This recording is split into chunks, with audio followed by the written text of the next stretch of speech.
Funny बिल्ला।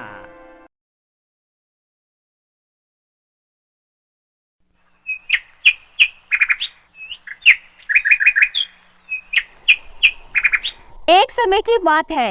एक घने जंगल में अनेक जानवर रहते थे। इस जंगल का राजा एक शक्तिशाली शेर था। सभी जानवर शेर से डरते थे क्योंकि शेर बहुत ही ताकतवर और अहंकारी था।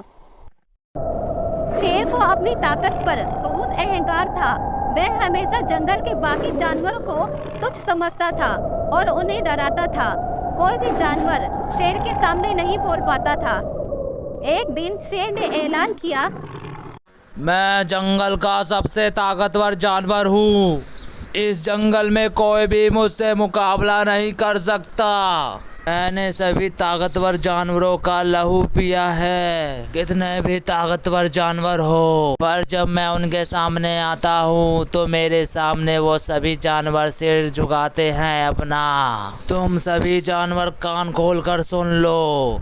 मैंने एक निर्णय लिया है अपनी प्रजा के लिए। आज से मैं शिकार नहीं करूंगा। अब कल सुबह जैसे ही मेरी नींद खुलेगी तो तुम में से कोई सा भी जानवर खुद आ जाना मेरे पास भोजन बनने के लिए। अगर तुम खुद नहीं आए मेरे पास तो मैं सभी जानवरों को जान से मार डालूंगा।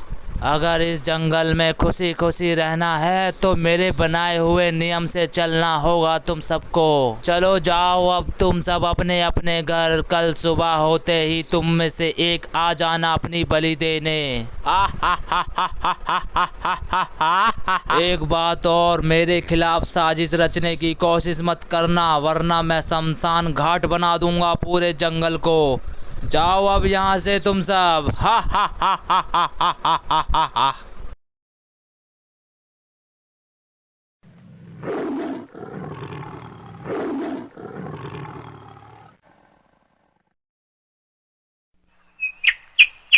देख रहे हो ना चचा, जंगल का राजा शेर है तो क्या जो जी में आएगा वो करेगा वो। अभी मेरी उम्र ही क्या हुई है, अब मुझे अपने मरने की तारीख देखनी पड़ेगी। पहले हम शेर से अपनी जान तो बचा लेते थे, पर अब हमको खुद जाना होगा शेर के गुफा में उसका भोजन बनने के लिए। ये कैसा अन्याय है चचा। अगर ऐसे ही चलता रहा चचा तो जंगल का नियम बदल जाएगा। अगर चचा ऐसा ही चलता रहा तो जितने भी मांसाहारी शिकारी हैं कल को वो भी हम पर दबदबा बनाएंगे अपना, तो फिर हम क्या करेंगे। हाँ बेटा, पर हम कर भी क्या सकते हैं। हम बहुत ज़्यादा कमज़ोर हैं, हम उस शेर का कुछ नहीं बिगाड़ सकते। अगर हमें जंगल में जीना है तो शेर की गुलामी करनी पड़ेगी। अगर हमने कोई भी होशियारी करी तो वो हमारे खून से पूरे जंगल को लहू लोहाल कर देगा। अब हमें ऐसे ही जीना होगा, कुछ नहीं हो सकता अब, क्योंकि शेर से सब डरते हैं, कोई भी उसके आगे आवाज नहीं उठा सकता। चलो बेटा भगत जी के पास चलते हैं, वही बताएंगे कल सुबह किसको जाना है शेर का भोजन बनने के लिए।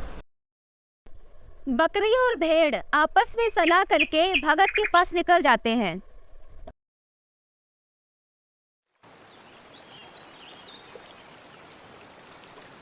सब ध्यान से सुनो मेरी बात। मुझको पता है शेर अब अपनी मनमानी कर रहा है। मेरी नज़र में यह गलत है। जंगल का नियम बदलने की कोशिश कर रहा है वो मूर्ख शेर, पर हम उसका भी कुछ बिगाड़ नहीं सकते क्योंकि वह जंगल का सबसे शक्तिशाली शिकारी है। अगर हम सब ने शेर की बात को मानने से इनकार कर दिया तो वो जंगल के सभी जानवर को मार डालेगा। हम सभी की भलाई इसी में है कि हम खुद जाकर शेर का भोजन बन जाएं। पर दिक्कत की बात यह है कि कौन जाएगा शेर का भोजन बनने के लिए। मैंने भी बहुत सोचा और मैंने एक निर्णय लिया है कि जो जानवर उम्र में बड़ा है वो जाएगा शेर का भोजन बनने के लिए। मैं उम्मीद करता हूँ कि मेरे फैसले से आप सभी को कोई आपत्ति नहीं होगी। सभी जानवर भगत के फैसले को मान लेते हैं।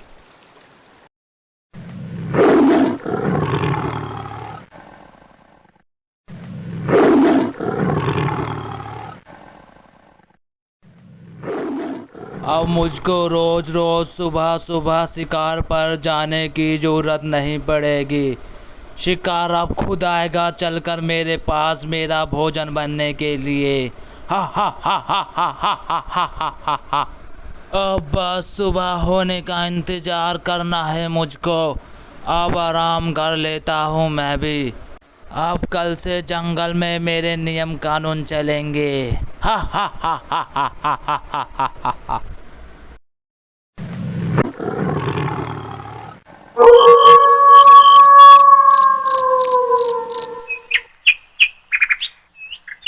सुबह हो जाती है और भैरव जी के कहने पर जो जानवर सबसे उम्र में बड़ा होता है वह निकल जाता है शेर का भोजन बनने के लिए।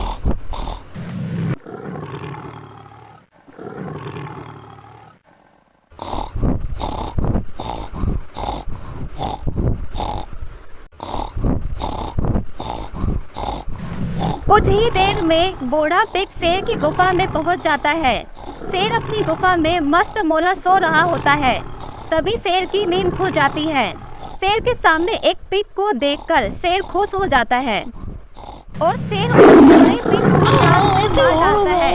पिग चीखता चिल्लाता अपनी जान की भीख मांगता है शेर से, पर शेर कोई तरस नहीं करता और पिग को जान से मार डालता है।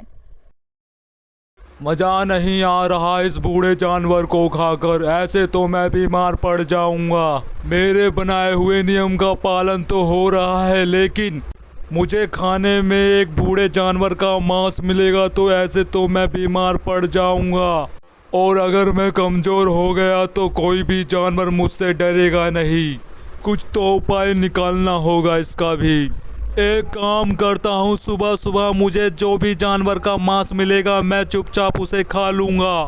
फिर मैं नदी के पास जाकर घात लगा कर बैठूंगा। जो भी जवान जानवर मुझको दिखेगा उसको दबोच कर मैं वहीं पर उसका शिकार कर लूँगा। हा हा हा हा हा हा हा हा हा हा हा हा। ये सही रहेगा।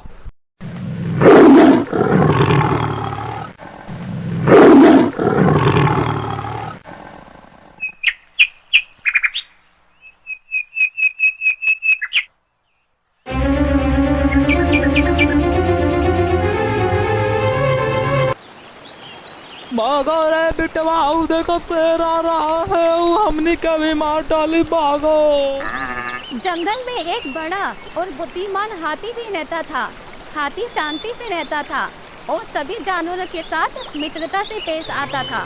लेकिन जब उसने शेर की दादागिरी देखी तो उसे बहुत बुरा लगा। हाथी ने सोचा कि उसे शेर को उसकी गलती का एहसास कराना चाहिए।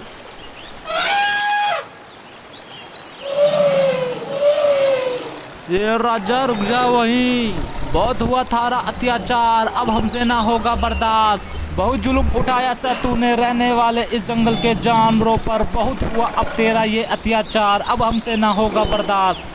तू समझे अपने आप को सबसे बलवान, अगर तू है इस जंगल का सबसे ताकतवर जानवर तो अब मुझसे कर दो हाथ, तेरा ये घमंड भी मैं कर दूंगा चूर चूर। आ शेर राजा मुझसे कर तू दो हाथ, बेकसूर जानवरों पे तूने किया बहुत अत्याचार, अब होगा इंसाफ। आ शेर राजा तू कर मुझसे दो हाथ।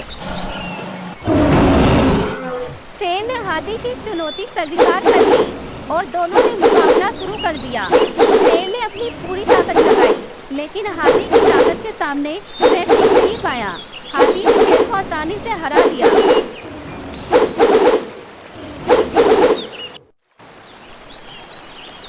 शेर को अपनी गलती का एहसास हुआ और उसने हाथी से माफी मांगी। हाथी भाई मुझे माफ कर दो, मैं अपनी ताकत की घमंड में बहुत ज्यादा चूर हो गया था। आज हाथी भाई तुमने मुझे मेरी गलती का एहसास करवा दिया है, मुझको माफ कर दो हाथी भाई। हाथी ने शेर को समझाया, देख भाई शेर, ताकतवर होने का ये मतलब ना हुए कि हम दूसरों को तुच्छ समझे और उन्हें डराए। सच्ची ताकत वही है शेर जो सभी जानवरों के साथ मिलकर चले और सबकी मदद करे। समझ में आया शेर? हाँ मैं समझ गया हाथी भाई, आज के बाद मैं ऐसा अत्याचार नहीं करूँगा और आप सभी जंगल के जानवर मुझे माफ़ कर दो। आज के बाद हम मिलजुल कर रहेंगे। वैसे तो मैं माफ़ी के लायक नहीं हूँ, लेकिन आप सभी जानवर मुझे माफ़ कर दो। आज के बाद मुझसे डरने की किसी को कोई ज़रूरत नहीं है। सबको आज़ादी है घूमने फिरने की। आज से तुम्हें कोई भी दिक्कत हो तो मुझे बताना, उसका संविधान मैं करूँगा। आज से मैं तुम सबके सामने प्रण लेता हूँ, आज के बाद मैं किसी भी जानवर को परेशान नहीं करूँगा। उस दिन से शेर ने अपने अहंकार को छोड़ दिया और सभी जानवरों के साथ मिलकर रहना शुरू कर दिया।